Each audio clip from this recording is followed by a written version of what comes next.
नमस्कार and welcome to all of you in global lookout. दोस्तों, recently UP में global investment summit complete हुआ है। काफी टाइम से इसको लेके प्रिपरेशन चल रही थी। लगभग एक दर्जन से ज्यादा देशों में उत्तर प्रदेश के जो मिनिस्टर्स थे वो गए थे वहां पर। अलग अलग लोगों को इनने इनवाइट किया इस समिट में पार्टिसिपेशन के लिए, और उसके बाद इंडिया के भी कई बड़े बड़े शहरों में रोड शो इसके लिए किया गया था। टोटल एक्सपेक्टेशन थी इस समिट के थ्रू 23 लाख करोड़ का इन्वेस्टमेंट अट्रैक्ट करने के लिए उत्तर प्रदेश में, लेकिन इससे कई ज्यादा टोटल 33.5 लाख करोड़ का इन्वेस्टमेंट मिला है उत्तर प्रदेश को। वो प्रदेश जो कि one of the BIMARU state है, यानी कि सिक स्टेट है, उसको आज के टाइम में इतना इन्वेस्टमेंट मिला है। टोटल 19,508 एमओयू यानी मेमोरेंडम ऑफ अंडरस्टैंडिंग साइन किया गया है, जिससे लगभग ऐसा बताया जा रहा है कि 93 लाख जॉब्स क्रिएट होंगी आने वाले टाइम में। अगर सेक्टर वाइज हम लोग बात करें तो रिन्यूएबल एनर्जी में यूपी ने टोटल 4.47 लाख करोड़ रुपए का इन्वेस्टमेंट अट्रैक्ट किया है। ये अकेला 50% शेयर रखता है टोटल जो इन्वेस्टमेंट अट्रैक्ट किया है इंडिया ने उसमें। उसके बाद इलेक्ट्रॉनिक मैन्युफैक्चरिंग दूसरे नंबर पे है, ये 3.58 लाख करोड़ रुपए का इन्वेस्टमेंट अट्रैक्ट किया है। फिर है इंफ्रास्ट्रक्चर 3.28 लाख करोड़। उसके बाद अगर हम लोग ओवरऑल मैन्युफैक्चरिंग सेक्टर की बात करें तो उसने अकेले 1.97 लाख करोड़ का इन्वेस्टमेंट अट्रैक्ट किया है, लेकिन जो प्रपोजल है वो सबसे ज्यादा इसी में पास किए गए। 7,711 प्रपोजल ओवरऑल मैन्युफैक्चरिंग सेक्टर में मिले हैं। ना एक क्वेश्चन यहाँ पर आप सबके मन में आ सकता है कि ये स्टेट जो एक टाइम में बीमारू स्टेट कहलाता था, जो कि अपने crime, unemployment, political fault line of caste, religion और bad governance, poor socio economic condition, इस तरह के और भी ज्यादा नेगेटिव चीजों के लिए फेमस है, अचानक से यहाँ पर ऐसा क्या हो गया कि इतना ज्यादा जो इन्वेस्टमेंट है वो अट्रैक्ट कर लिया यूपी ने। तो लेट मी टेल यू, यहाँ कुछ भी अचानक से नहीं हुआ। ये पूरा जो इतना इन्वेस्टमेंट मिला है इसके पीछे कई सालों की मेहनत है यूपी की जो लीडरशिप है उसकी। और अगर आप लोग का लीडर मजबूत हो तो उसके डर की वजह से जो ब्यूरोक्रेसी का परफॉर्मेंस निकल के आता है उसकी। इस वीडियो में हम लोग यही देखने वाले हैं कि क्या रिफॉर्म्स किए गए हैं, क्या स्टेप लिए गए हैं योगी गवर्नमेंट की तरफ से, जिसकी वजह से ये कहा जा सकता है कि धीरे धीरे यूपी का जो पूरा इमेज है वो चेंज हो रहा है। यूपी का एक तरीके से मेकओवर हो रहा है, जिसकी वजह से बहुत ज्यादा इन्वेस्टमेंट यूपी अट्रैक्ट कर रहा है। तो बहुत कुछ आप लोग को जानने को मिलेगा इस वीडियो में, बस आपको एंड तक बने रहना है। और अगर वीडियो अच्छा लगे तो लाइक, कमेंट, शेयर, सब्सक्राइब जरूर करना है। आज के टाइम में जैसा कि मैंने आप लोग को बताया, UP one of the favourite state बन गया है इन्वेस्टर्स द्वारा इन्वेस्टमेंट करने के लिए। इसका जो मेन रीजन है वो है स्टेट गवर्नमेंट का सपोर्ट और उनके द्वारा लिए गए स्टेप्स। इसके अलावा सेंटर से पुश मिलना और दोनों सेंटर और स्टेट में एक ही गवर्नमेंट का होना, जिसकी वजह से काफी ज्यादा पॉलिसी सपोर्ट मिल जाता है सेंटर की तरफ से। तो ये सब चीजें तो है ही। इसके अलावा सिर्फ हम लोग उन स्टेप्स की बात करें जो कि स्टेट गवर्नमेंट ने लिया है यूपी की इमेज चेंज करने के लिए, यूपी में इन्वेस्टमेंट बढ़ाने के लिए और जॉब क्रिएट करने के लिए, तो उसमें सबसे पहला स्टेप आता है इंफ्रास्ट्रक्चर को प्रमोट करना स्टेट गवर्नमेंट के द्वारा। कोई भी बड़ा इन्वेस्टमेंट या किसी भी प्लांट सेटअप करने वाली कंपनी को अपने यहाँ अट्रैक्ट करने के लिए सबसे इंपॉर्टेंट जो चीज है वो है इंफ्रास्ट्रक्चर। अच्छे रोड, अच्छे एक्सप्रेसवे, यहाँ तक कि अच्छे एयरपोर्ट या फिर वाटरवेज भी, ये सब अगर आपके एरिया में नहीं है तो वहां पर कोई भी बड़ी कंपनी अपना इन्वेस्टमेंट करने से पहले सोचेगी।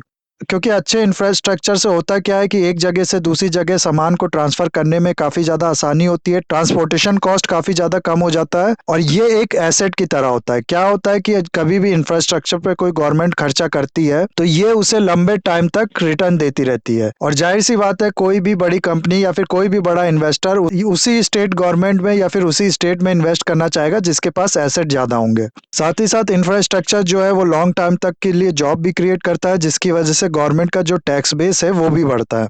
तो इन्हीं सब रीजन की वजह से इंफ्रास्ट्रक्चर जो होता है वो बहुत ज्यादा इंपॉर्टेंट होता है। अगर आप लोग योगी जी के सीएम बनने से पहले 15 साल की बात करें, यानी कि 2002 से लेकर 2017 तक के बीच की बात करें, तो इसमें सिर्फ दो इंपॉर्टेंट एक्सप्रेसवे बने हैं यूपी में। एक है ग्रेटर नोएडा आगरा एक्सप्रेसवे और दूसरा आगरा लखनऊ एक्सप्रेसवे। यानी कि टोटल अराउंड 467 किलोमीटर के एक्सप्रेसवे रोड बने हैं इन 15 सालों में। लेकिन 2017 के बाद जब नई गवर्नमेंट आई, जब योगी आदित्यनाथ सीएम बने यूपी के, तो उसके बाद काम को एक नए लेवल पे लेके जाया गया। नवंबर 2021 में प्राइम मिनिस्टर मोदी ने 341 किलोमीटर का पूर्वांचल एक्सप्रेसवे इनॉग्रेट किया, जो कि 9 डिस्ट्रिक्ट को कनेक्ट करता है ईस्टर्न यूपी में, वो एरिया जो अब तक काफी हद तक नेग्लेक्टेड था। इसके अलावा बुंदेलखंड रीजन जो है वो भी काफी हद तक नेग्लेक्टेड था, और बुंदेलखंड एक्सप्रेसवे भी बनाया गया 300 किलोमीटर का। तो ऐसे ही गंगा एक्सप्रेसवे हो गया, गोरखपुर एक्सप्रेसवे हो गया, और भी कई ऐसे एक्सप्रेसवे को बनाने के लिए काम हो रहा है, और कई ऐसे हैं जो ऑलरेडी बन चुके हैं। यूपी आज के टाइम में पहला स्टेट है जिसके पास सबसे ज्यादा 13 एक्सप्रेसवे हैं, और इस बिगेस्ट स्टेट ऑफ कंट्री के पास इस समय लॉन्गेस्ट एक्सप्रेसवे का नेटवर्क है। इनफैक्ट ऐसा लिखा जाता है कई आर्टिकल में कि मोदी और योगी ने मिलकर उत्तर प्रदेश को एक्सप्रेसवे प्रदेश बना दिया है और इन एक्सप्रेसवे को फिर रूरल एरिया से भी कनेक्ट किया जा रहा है। लगभग 15,000 किलोमीटर का रूरल रोड नेटवर्क बनाने की बात की जा रही है, पे भी आगे काम चलेगा। इसके अलावा सिर्फ रोड में ही नहीं बल्कि एयरवेज, वाटरवेज में भी काफी ज्यादा काम हुआ है। एयरपोर्ट्स की अगर हम लोग बात करें तो 2017 तक यूपी से केवल 25 नेशनल और इंटरनेशनल डेस्टिनेशन तक फ्लाइट जो है वो चला करती थी और 2021 में ये बढ़ के 79 डेस्टिनेशन हो गई हैं, यानी कि ठीक ट्रिपल हो गई हैं। उत्तर प्रदेश पहला ऐसा स्टेट है जिसके अंदर 5 इंटरनेशनल एयरपोर्ट हैं आज के टाइम में, और इन सब के बावजूद अभी और एयरपोर्ट बनाने का काम जो है वो चल रहा है या फिर उसके बारे में सोचा जा रहा है। ये एयरपोर्ट्स करते क्या, एक तो टूरिज्म सेक्टर में कंट्रीब्यूट करते हैं और कभी कभी कार्गो को भी मूव करना पड़ता है एयरलाइंस का इस्तेमाल करके, उसमें भी हेल्प करते हैं, प्लस बिजनेस ट्रेवलर्स के लिए भी हेल्प करते हैं, जिससे गवर्नमेंट के बजट में कंट्रीब्यूशन मिलता है। उसके बाद हम लोग को पता है कि यूपी जो है वो लैंडलॉक स्टेट है। गुजरात, महाराष्ट्र इन स्टेट्स की तरह नहीं जो कि समुद्र के किनारे है, जिसकी वजह से इसको बहुत ज्यादा डिपेंडेंट रहना पड़ता है रेल और रोड पे अपने ट्रांसपोर्ट के लिए। लेकिन उसके बाद भी स्टेट के अंदर रिवर का नेटवर्क है और उसका इस्तेमाल करके वाटरवेज बनाया जा रहा है। दरअसल होता क्या है कि वाटरवेज के थ्रू आपका जो ट्रांसपोर्टेशन कॉस्ट है वो बहुत कम पड़ता है रेल और रोड के कंपेयर में। इसीलिए नेशनल वाटरवेज वन बना के मोदी जी ने एक तरीके से एक नया विकल्प दे दिया स्टेट को। और रिसेंट में एक रिपोर्ट के अकॉर्डिंग अप्रैल से लेकर सितंबर तक 2021 के साल में अगर हम लोग देखें और इसको कंपेयर करें अप्रैल से लेकर सितंबर तक 2022 के साल से, तो इसमें टोटल 60% ट्रैफिक का इजाफा हुआ है। इससे ये पता चलता है कि इस वाटरवेज का इस्तेमाल हो रहा है और ये काम आ रहा है ट्रांसपोर्टेशन के लिए। इसीलिए यूपी गवर्नमेंट ने रिसेंट में डिसाइड किया है कि वाराणसी से लेकर बलिया तक अब ये 15 नए जेटीज का निर्माण करेंगे। इसके अलावा स्टेट गवर्नमेंट ये अच्छे से समझती है कि बिना पावर के यानी बिना इलेक्ट्रिसिटी सप्लाई के कोई भी छोटी से छोटी इंडस्ट्री या फिर बड़ी इंडस्ट्री का सक्सेसफुल हो पाना पॉसिबल नहीं है। इसीलिए पर्याप्त बिजली मिशन के अंदर पहली बार हिस्ट्री में ये टारगेट किया गया था कि डिस्ट्रिक्ट हेडक्वार्टर में 24 घंटे तक और तहसील में 20 घंटे तक और विलेज एरिया में 18 घंटे तक बिजली दी जाएगी।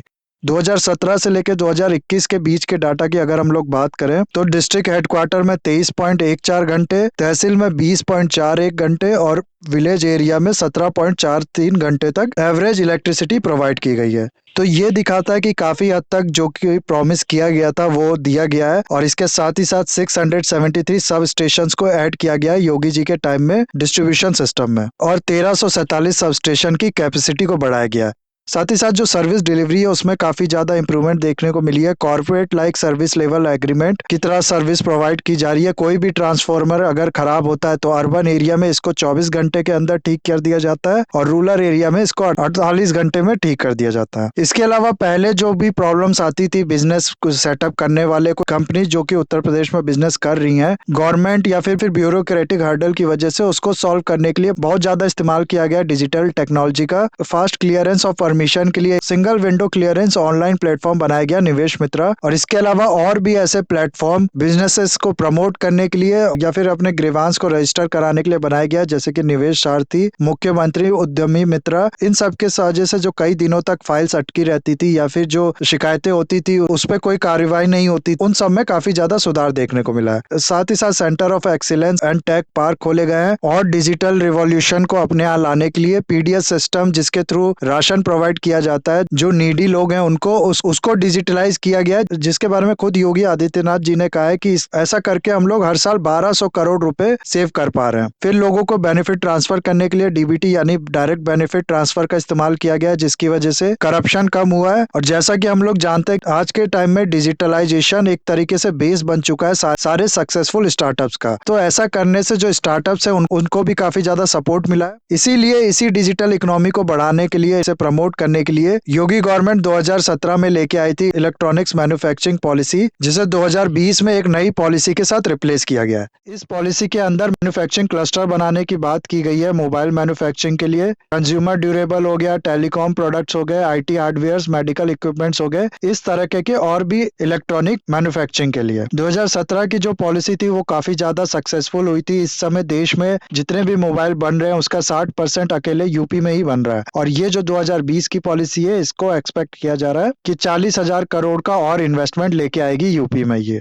इसके अलावा गवर्नमेंट जो है वो काफी एक्स्ट्रा पुश दे रही है अपने यहाँ इन्वेस्टमेंट और फिर बिजनेस बढ़ाने के लिए, और इसमें कोई डाउट नहीं है गवर्नमेंट पुश के बिना कोई भी बिजनेस को सक्सेसफुल हो पाना किसी एरिया में पॉसिबल नहीं है।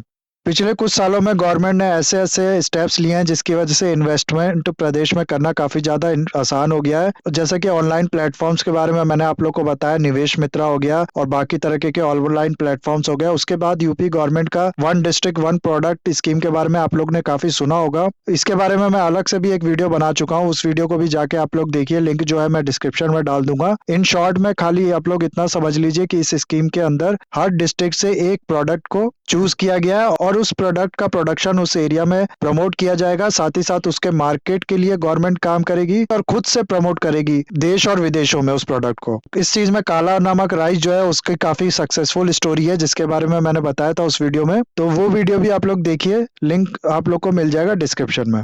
इसके अलावा 2022 में इंडस्ट्रियल पॉलिसी भी लेके आई थी गवर्नमेंट, जिसे इंडस्ट्रियल और एम्प्लॉयमेंट पॉलिसी का नाम दिया गया था। इसके अंदर स्पेशल फोकस दिया गया था ओवरसीज इन्वेस्टमेंट को अट्रैक्ट करने के लिए अपने यहाँ। इसका जो मेन एम था वो 1 ट्रिलियन इकोनॉमी बनाना यूपी को। काफी ज्यादा इंसेंटिव्स की इसमें बात की गई थी। इन्वेस्टर्स को खुद से ये ऑप्शन दिया गया था कि वो 3 में से एक इंसेंटिव को चूज कर सकता है। कैपिटल सब्सिडी उसे लेनी है, या फिर नेट SGST रिम्बर्समेंट लेना है, या फिर PLI के अंदर ही और ज्यादा इंसेंटिव उसको लेना है। उसके बाद इस पॉलिसी के अंदर लैंड बैंक क्रिएट करने की बात की गई थी, यानी कि बहुत ज्यादा लैंड को खरीद के लैंड कंसोलिडेशन, लैंड पूलिंग करने की बात की गई थी, ताकि उस लैंड को प्रोवाइड किया जा सके इंडस्ट्रीज को अपने प्लांट लगाने के लिए, अपने मैन्युफैक्चरिंग यूनिट लगाने के लिए स्टेट में। साथ ही साथ industrial park, industrial private park, fast track land allotment, इन सब पे काम करने की बात की गई थी। इसके अलावा government warehousing and logistic policy 2022 लेके आई है, जिसके अंदर लॉजिस्टिक को इम्प्रूव करने की बात की गई थी।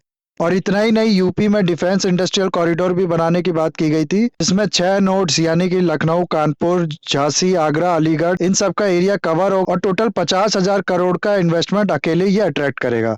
इन सब के अलावा 2020 में 3 साल के लिए सारे लेबर लॉज जो थे यूपी को उससे एग्जेम्प्ट कर दिया गया था, सिवाय जो इंपॉर्टेंट लॉज थे जैसे कि बॉन्डेड लेबर्स को लेके या इस तरह के जो लॉज थे जिनका होना जरूरी था, उनको छोड़ के सारे लेबर्स लॉ जो कि रुकावट बनते थे इन्वेस्टमेंट में और लेबर यूनियंस वगैरह को ज्यादा पावर देते थे, उनको एग्जेम्प्ट कर दिया गया था। प्लस स्टार्टअप को पुश करने के लिए गवर्नमेंट स्टार्टअप पॉलिसी लेके आई थी 2020 में, जिसके अंदर ये कहा गया था कि कोई भी प्रोडक्ट, कोई भी नए स्टार्टअप में अगर बनाया जाता है तो उसको 5 लाख रुपए दिया जाएगा, और साथ ही साथ वो प्रोडक्ट जब मार्केट में लॉन्च किया जाता है तो उसे 7.5 लाख रुपए दिया जाएगा, प्लस हर महीने 17,500 रुपए दिया जाएगा monthly maintenance allowance in startups को। तो ये सब कुछ स्टेप्स है। इसके अलावा और भी कई स्टेप्स लिए गए। ऑफकोर्स सारी चीजों को हम लोग एक ही वीडियो में डिस्कस नहीं कर सकते हैं। इवन कि ये ग्लोबल इन्वेस्टर समिट जो है ये भी ऑर्गेनाइज कराना एक तरीके से बड़ा स्टेप दुनिया भर के जो इन्वेस्टर्स है उनको अट्रैक्ट करने का। सैमसंग, पेप्सिको और इस तरह की काफी कंपनीज जो है वो ऑलरेडी इन्वेस्टमेंट कर चुकी है यूपी में, और काफी कंपनीज और हैं जो कि फ्यूचर में ऐसा करने के लिए सोच रही हैं। नेक्स्ट अगर हम लोग इंपॉर्टेंट स्टेप की बात करें तो वो होगा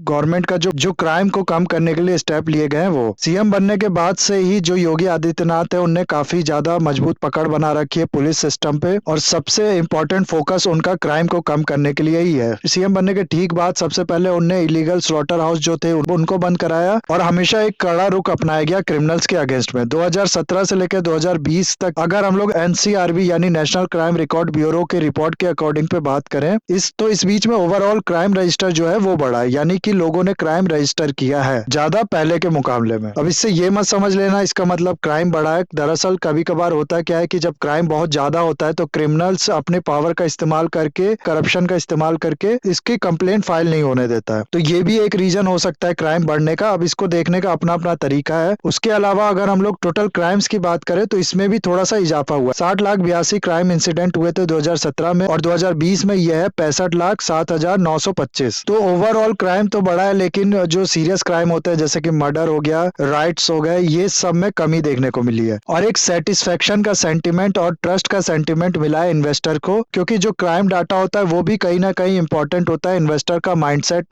मेकअप करने के लिए इन्वेस्टमेंट के उस एरिया में। Last we should talk about tourism sector. Tourism sector में भी काफी ज्यादा काम किया गया, जिसकी वजह से टूरिज्म उत्तर प्रदेश के लिए एक बड़ा अट्रैक्शन ऑफ इन्वेस्टमेंट बना है। अभी ऐसा एक्सपेक्ट किया जा रहा है कि 35,000 करोड़ का इन्वेस्टमेंट ये अट्रैक्ट करेगा फ्यूचर में। और रिसेंटली न्यू टूरिज्म पॉलिसी भी लेके आई है उत्तर प्रदेश की गवर्नमेंट, जिसके अंदर इन्वेस्टमेंट बेस्ड सब्सिडी देने की बात की गई है। अगर 10 करोड़ कोई इन्वेस्टमेंट करता है तो उसे 2 करोड़ की सब्सिडी मिलेगी। 500 करोड़ कोई इन्वेस्टमेंट करता है तो उसे 40 करोड़ की सब्सिडी मिलेगी। और इसके अलावा और भी कई स्टेप लिए गए हैं, जैसे कि होटल को इंडस्ट्री के कैटेगरी में लेके आना, साथ ही साथ सर्किट की तरह डेवलप करना जो इम्पोर्टेंट साइट्स हैं उनको, जैसे कि रामायण से रिलेटेड जो भी साइट्स हैं उनको रामायण सर्किट के अंदर कनेक्ट करना और एक साथ डेवलप करना, और ऐसे ही महाभारत के अंदर जो प्लेस है उसको महाभारत सर्किट के अंदर डेवलप करना, ऐसे ही कृष्णा सर्किट भी बनाएगी। और साथ ही साथ जैसा कि मैंने आप लोग को बताया, इंटरनेशनल एयरपोर्ट बड़े स्टेट्स में, उसकी वजह से भी टूरिज्म को काफी ज्यादा प्रमोशन मिला है। तो ये सब इंपॉर्टेंट स्टेप लिए गए हैं स्टेट गवर्नमेंट के द्वारा, जिसकी वजह से यूपी का एक तरीके से हम लोग ये कह सकते हैं कि पूरी तरीके से इमेज ही चेंज हो रहा है और यूपी प्रेफर्ड डेस्टिनेशन की तरह देखा जा रहा है इन्वेस्टर्स के द्वारा इन्वेस्टमेंट के लिए। हाँ, इसमें कुछ चैलेंजेस की अगर हम लोग बात करें कि इन सब स्टेप्स के बाद भी क्या चैलेंजेस स्टेट गवर्नमेंट के सामने जो कि गवर्नमेंट के इस रोल के बीच में रोड़ा बने हुए हैं, तो सबसे पहले उसके लिए यूपी की जो इमेज है, जो लोगों के अंदर परसेप्शन है, वो इतनी जल्दी चेंज कर पाना पॉसिबल नहीं है। हालांकि इसमें काम हुआ है, इसमें असर भी दिखने को मिला है, लेकिन अभी भी ये पूरी तरीके से चेंज नहीं हुआ है और इसमें अभी काफी ज्यादा टाइम लगेगा। उसके अलावा एक बहुत बड़ा रीजनल डिस्पैरिटी है ईस्टर्न उत्तर प्रदेश और वेस्टर्न उत्तर प्रदेश में। अगर हम लोग देख, वेस्टर्न यूपी काफी ज्यादा डेवलप्ड और ईस्टर्न यूपी अभी भी इस मामले में काफी ज्यादा लैग करता है।